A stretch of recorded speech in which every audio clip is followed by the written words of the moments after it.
तो कहानी की शुरुआत इटली शहर से होती है। यहाँ हम लोरेंजो नाम के गैंगस्टर और उसके बेटे को देखते हैं, जो कि कार से अपनी वाइनरी की तरफ जा रहा होता है। असल में लोरेंजो गैंगस्टर होने के साथ साथ वाइन बनाने का काम भी करता है, ताकि वो अपने ब्लैक मनी को वाइट कर सके।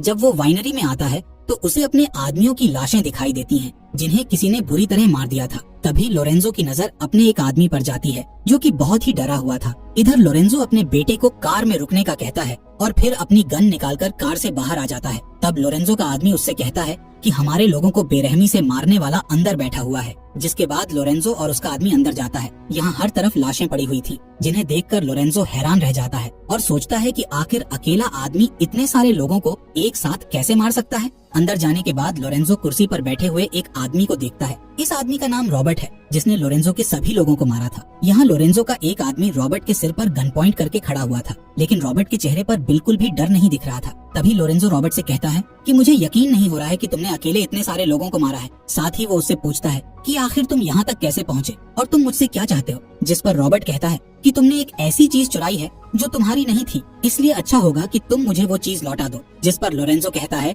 कि तुम यहाँ तक आ तो गए हो, लेकिन अब तुम्हारी लाश यहाँ से बाहर जाएगी। ये सुनकर रॉबर्ट को गुस्सा आ जाता है और वो लोरेंजो से कहता है कि तुम्हारे पास सिर्फ 9 सेकंड है, जिसके बाद मैं तुम्हें मार दूंगा। 9 सेकंड खत्म होते ही रॉबर्ट अचानक से लोरेंजो के आदमियों पर हमला कर देता है और एक ही झटके में तीनों लोगों को जान से मार गिराता है। इसके बाद वो घायल लोरेंजो को शूट करके उसे भी जान से मार देता है और फिर लोरेंजो के पास रखी एक चाबी को लेकर बाहर आ जाता है, जहाँ वो लोरेंजो के बेटे को देखता है और उसे चुपचाप कार में बैठे रहने का कहता है। अब जैसे ही रॉबर्ट आगे बढ़ता है, तब लोरेंजो का बेटा उसे पीछे से शूट कर देता है, लेकिन रॉबर्ट बच्चों को नुकसान नहीं पहुंचाता है, इसीलिए वो उस बच्चे को यहाँ से भाग जाने का कहता है। जिसके बाद घायल रॉबर्ट अपनी कार में बैठकर वहाँ से निकल जाता है। थोड़ी दूर जाने के बाद रॉबर्ट सिसिली शहर के हाईवे पर बेहोश हो जाता है, जिस दौरान सिसिली का लोकल पुलिस ऑफिसर जियो वहाँ आता है, जिसे रॉबर्ट की हालत देखकर समझ आ जाता है कि उसके ऊपर जरूर किसी गैंगस्टर ने हमला किया होगा। इसीलिए वो रॉबर्ट को बचाने के लिए अपने पहचान वाले डॉक्टर के पास ले जाता है।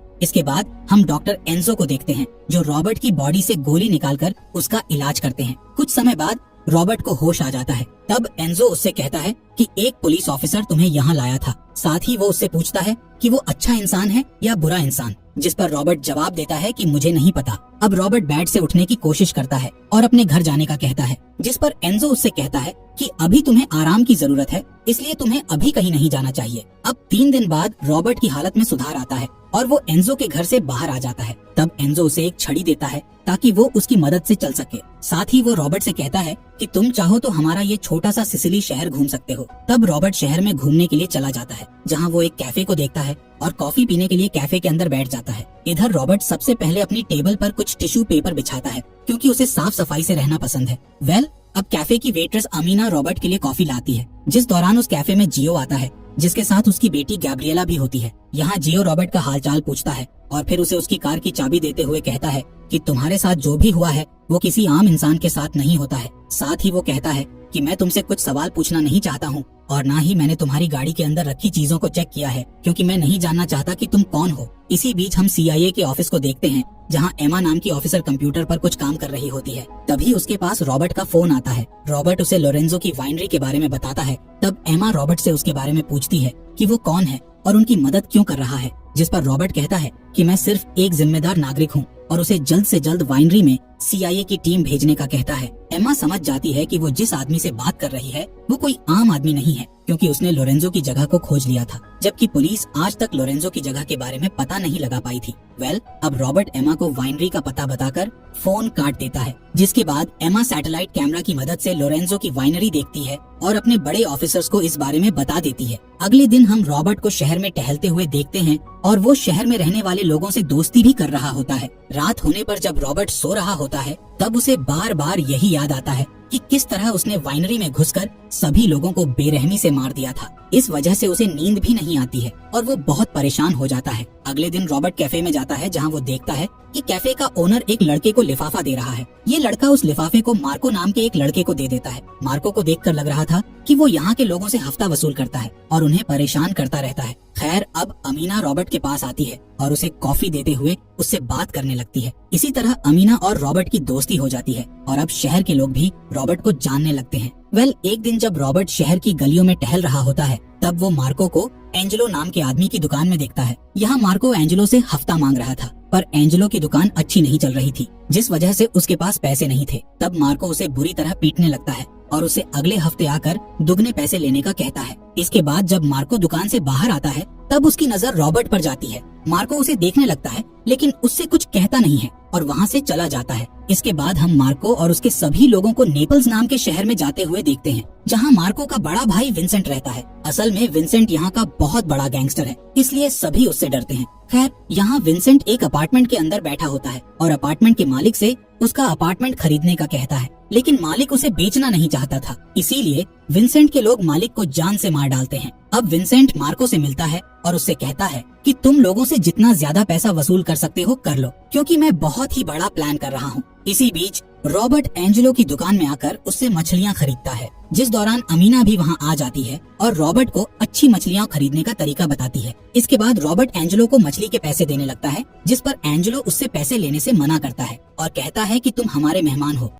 इसलिए हम तुमसे पैसे नहीं ले सकते। जिसके बाद हम वाइनरी को देखते हैं, जहाँ एमा अपनी पूरी टीम के साथ आ चुकी थी। यहाँ उन्हें काफी ज्यादा ड्रग्स मिलता है और लोरेंजो का बहुत सारा ब्लैक मनी भी होता है। यहाँ एमा का बॉस फ्रैंक इतना सब कुछ देखकर हैरान था कि आखिर उन्हें लोरेंजो की इस जगह के बारे में पहले पता क्यों नहीं चला। यहाँ फ्रैंक एमा से कहता है कि तुमको जिसने भी इस जगह के बारे में बताया था उसकी पूरी डिटेल्स निकालो, क्योंकि उसके पास और भी इंफॉर्मेशन होंगी। इसी बीच एंजो रॉबर्ट के घाव को देखता है और उससे कहता है कि अब तुम पूरी तरह से ठीक हो चुके हो। तभी रॉबर्ट एंजो से पूछता है कि मुझे गोली लगी थी, जिसके लिए पुलिस केस होना चाहिए था, फिर भी तुमने और जियो ने पुलिस वालों को मेरे बारे में क्यों नहीं बताया। तब एंजो कहता है कि मैंने तुमसे पूछा था कि तुम अच्छे इंसान हो या बुरे, जिस पर तुमने कहा था कि तुम्हें नहीं पता, और ऐसा सिर्फ एक अच्छा इंसान ही बोलता है। इसके बाद रॉबर्ट अपने सामान को पैक करता है और वहाँ से जाने लगता है। इसी बीच वो शहर के सभी लोगों को भागते हुए देखता है। तब उसे पता चलता है कि मार्को के लोगों ने एंजेलो की दुकान को जला दिया है। अपनी दुकान को जलता हुआ देखकर एंजेलो बहुत रोता है और अपनी दुकान के अंदर जाने लगता है। तब सभी लोग उसे संभालते हैं। इधर रॉबर्ट मार्को को देखता है, जो कि अपने लोगों के साथ खड़ा हुआ था। ये सब देखने के बाद रॉबर्ट डिसाइड करता है कि जब तक वो सारे मामलों को ठीक नहीं कर देता, तब तक वो इस शहर को छोड़कर नहीं जाएगा। अगले दिन सभी लोग एंजेलो की दुकान को दोबारा बनाने में उसकी मदद करते हैं। जिस दौरान जियो एंजेलो की दुकान जलाने वालों को सीसीटीवी में देखता है, तब उसे एक ब्लैक कार दिखाई देती है। इसलिए वो अपने ऑफिसर्स से उस कार का पता लगाकर उन लोगों पर केस करने का कहता है। वहीं रॉबर्ट कैफे में जाकर अमीना से मिलता है, जहां अमीना उसे डिनर के लिए बाहर चलने का कहती है। इसके बाद हम रॉबर्ट और अमीना को शहर में घूमते हुए देखते हैं, जहां दोनों बातें करते हुए खाना खाते हैं। अगले दिन जब रॉबर्ट कैफे में जाता है तो उसे वहां एमा दिखती है, जो कि छुपकर रॉबर्ट की फोटो खींच रही थी। तब रॉबर्ट उससे पूछता है कि क्या तुम मेरी फोटो ले रही हो। यहाँ एमा समझ जाती है कि उसे जिसकी तलाश है वो आदमी रॉबर्ट ही है। अब एमा रॉबर्ट के पास आकर उससे कहती है कि मैं तुम्हें अरेस्ट करने के लिए पुलिस वालों को लेकर आ सकती थी, लेकिन मैंने ऐसा नहीं किया। तब रॉबर्ट कहता है कि तुम मुझे डरा नहीं सकती। इसके बाद एमा उससे कहती है कि उस वाइनरी में हमें बहुत सारी लाशें मिली थी, क्या तुमने उन सबको मारा था। तब रॉबर्ट कहता है कि मैं एक बूढ़ा आदमी हूँ और मुझ में लोगों को मारने की ताकत नहीं है। अब एमा रॉबर्ट को इसी शहर में रुकने का कहकर वहाँ से चली जाती है। दूसरी ओर हम जियो को देखते हैं, जो अपनी बेटी गैब्रिएला को स्कूल से लेने के लिए आया था। तभी उसके पास मार्को के आदमी का फोन आता है, जो कि उसकी बेटी को मारने की धमकी देता है। यहाँ जियो एक टीचर से गैब्रिएला के बारे में पूछता है, जो बताती है कि कुछ समय पहले गैब्रिएला को आपके ऑफिसर लेकर चले गए। ये सुनकर मार्को सीधे अपने घर में जाता है, जहाँ मार्को अपने लोगों के साथ बैठा हुआ था। अब मार्को जियो को बुरी तरह पीटता है और धमकी देता है कि अगर अब तुमने मेरे काम में दखल दिया तो मैं तुम्हारी पूरी फैमिली को मार दूंगा। इसके बाद जियो अपना इलाज करवाने के लिए एंजो के पास जाता है। जियो के जाने के बाद रॉबर्ट एंजो से पूछने की कोशिश करता है कि जियो की ये हालत किसने की, जिस पर एंजो बताता है कि ये काम यहाँ के गैंगस्टर्स का है। अब रॉबर्ट यहाँ के गैंगस्टर्स से लड़ने का डिसाइड करता है, इसलिए वो अपनी फाइटिंग की प्रैक्टिस करना शुरू कर देता है। जिस दौरान एमा उससे मिलने आती है और उसे कहती है कि मैंने तुम्हारे बारे में जानकारी निकालने की कोशिश की, लेकिन मेरे हाथ कुछ भी नहीं लगा। साथ ही वो पूछती है कि यहाँ पर विंसेंट नाम का गैंगस्टर रहता है, क्या तुम उसके साथ भी कुछ करना चाहते हो। पर रॉबर्ट एमा को इस बात का कोई जवाब नहीं देता है। इसके बाद एमा वहाँ से चली जाती है। इसी रात जियो अपनी फैमिली के साथ डिनर करने जाता है, जिस दौरान वहाँ मार्को और उसके लोग भी आ जाते हैं। यहाँ भी मार्को जियो को धमकी देते हुए कहता है कि अब से तुम मेरे लिए काम करोगे। तभी मार्को की नजर रॉबर्ट पर जाती है, जो कि मार्को को घूर कर देख रहा था। इससे मार्को को रॉबर्ट पर गुस्सा आ जाता है और वो रॉबर्ट को धमकी देना शुरू कर देता है। तब रॉबर्ट मार्को से कहता है कि तुम्हें यहाँ से चले जाना चाहिए, वरना मैं तुम्हें ऐसा दर्द दूंगा जो तुम सहन नहीं कर पाओगे। ये सुनकर मार्को और उसके लोग रॉबर्ट पर हंसने लगते हैं। अब जैसे ही मार्को अपना हाथ रॉबर्ट की ओर बढ़ाता है तो रॉबर्ट उसके हाथ को पकड़कर मोड़ देता है, जिससे मार्को की हालत खराब हो जाती है। ये देखकर मार्को के लोग उसे बचाने आते हैं। तब रॉबर्ट मार्को से कहता है कि अपने लोगों को बाहर जाने का बोलो, वरना तुम्हें जान से मार दूंगा। मार्को बहुत दर्द में था, इसलिए वो अपने लोगों को बाहर जाने का कहता है। अब रॉबर्ट मार्को को उसकी गन टेबल पर रखने का कहकर उसे भी यहाँ से जाने का कहता है। अब क्योंकि मार्को की शहर के लोगों के सामने इंसल्ट हुई थी, इसीलिए वो रॉबर्ट को जान से मारने का सोचता है और अपने लोगों से कहता है कि हम सबसे पहले उस बूढ़े को मारेंगे और बाद में उस कैफे में बैठे हुए सभी लोगों को मार देंगे। इसी बीच एक कार अनबैलेंस होकर मार्को की तरफ आती है और उसके एक आदमी को टक्कर मारकर उसे मार डालती है। तभी वहाँ रॉबर्ट आता है, यानी कि वो कार रॉबर्ट ने ही भेजी थी। यहाँ रॉबर्ट मार्को के दूसरे आदमी को भी मार डालता है, जिसके बाद मार्को अपना चाकू निकालकर रॉबर्ट के पास आता है, लेकिन रॉबर्ट उसे पकड़ लेता है और उसकी बॉडी में कई बार चाकू से अटैक करता है, जिससे मार्को की मौत हो जाती है। अगली सुबह पुलिस को मार्को और उसके 2 लोगों की लाश मिलती है। यहाँ पुलिस को मार्को के पास कुछ ड्रग्स भी मिलते हैं। इसी दौरान रोम शहर में एक बड़ा ब्लास्ट होता है। तब लोगों को पता चलता है कि गैंगस्टर्स ने ड्रग्स बेचकर जो पैसे कमाए थे, उन्हीं पैसों से उन्होंने ब्लास्ट करवाया है। इधर फ्रैंक एमा को कॉल करके पूरी सच्चाई का पता लगाने का कहता है, क्योंकि ये ड्रग्स का मामला था और ये केस भी लोरेंजो की वाइनरी से जुड़ा हुआ था।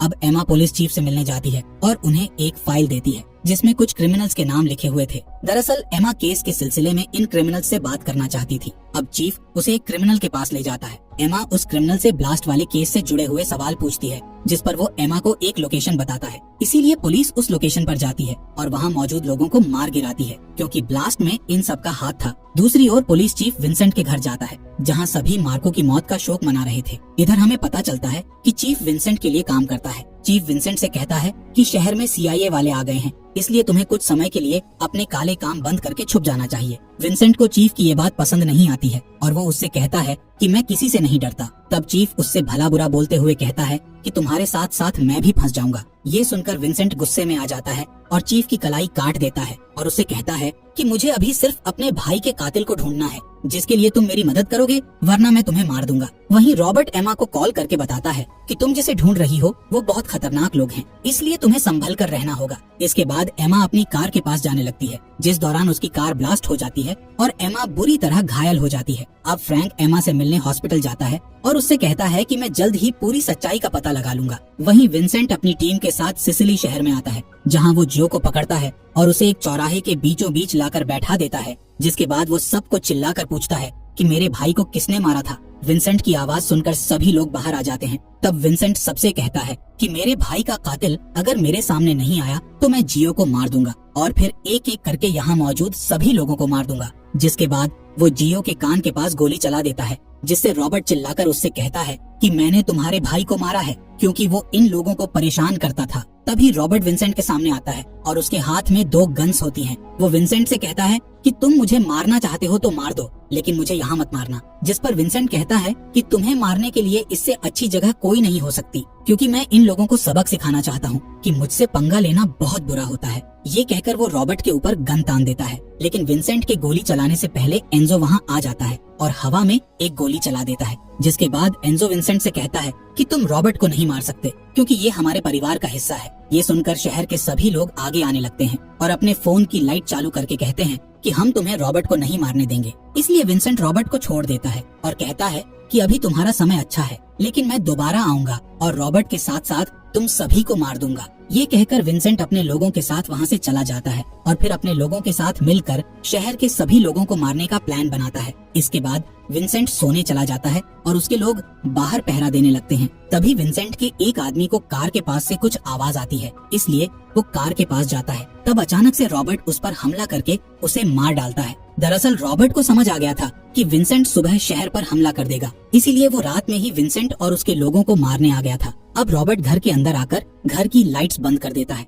जिसके बाद वो विंसेंट के 3 और लोगों को मार डालता है। अब रॉबर्ट CCTV फुटेज देखने वाले आदमी को मारता है। दूसरी ओर विंसेंट के सिर पर खून की एक बूंदे गिरती है, जिससे वो जाग जाता है। तभी अचानक से उसके ऊपर लगे कांच की छत टूट जाती है और उसका मरा हुआ आदमी नीचे लटक जाता है। अब विंसेंट समझ गया था कि कोई इसके लोगों को मार रहा है, इसीलिए वो बहुत डर जाता है। अब विंसेंट कांच के टुकड़ों पर चलते हुए अपनी गन तक पहुंचता है, जिसके बाद वो गन लेकर रूम से बाहर आने लगता है। जिस दौरान रॉबर्ट उस पर हमला करके उसे बेहोश कर देता है। होश में आने के बाद विंसेंट देखता है कि रॉबर्ट ने उसे वायर से बांधा हुआ है। रॉबर्ट उससे कहता है कि तुम्हारे पास जिंदा रहने के लिए सिर्फ 6 मिनट हैं, क्योंकि मैंने तुम्हें ड्रग्स दिया है और ये वही ड्रग्स है जिसे तुमने मासूम लोगों को बेचा था और इससे कई लोगों की जानें गई हैं। अब रॉबर्ट उसके सभी वायर खोल देता है और उसे हॉस्पिटल जाकर अपनी जान बचाने का कहता है। इसीलिए विंसेंट भागना शुरू करता है और रॉबर्ट उसके पीछे पीछे जाता है। जैसे ही विंसेंट बाहर पहुंचता है तब उसे एक गाड़ी टक्कर मार देती है, जिससे विंसेंट की हालत और भी खराब हो जाती है।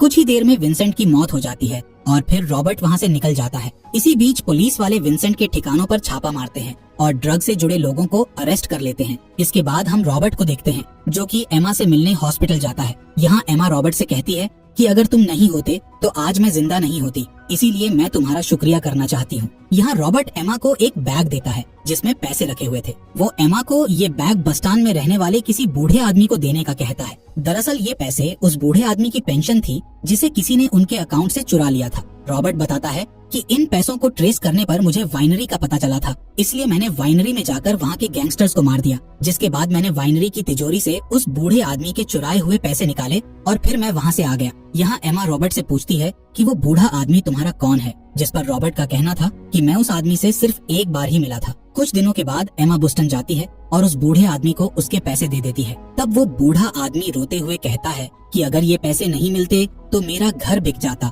और मेरा परिवार बेघर हो जाता। कहानी के अंत में हम एमा को उसके ऑफिस देखते हैं, जहाँ रॉबर्ट ने उसके लिए एक लिफाफा भेजा होता है। इस लिफाफे में एमा की माँ की एक डायरी थी, जिससे पता चलता है कि एमा के पेरेंट्स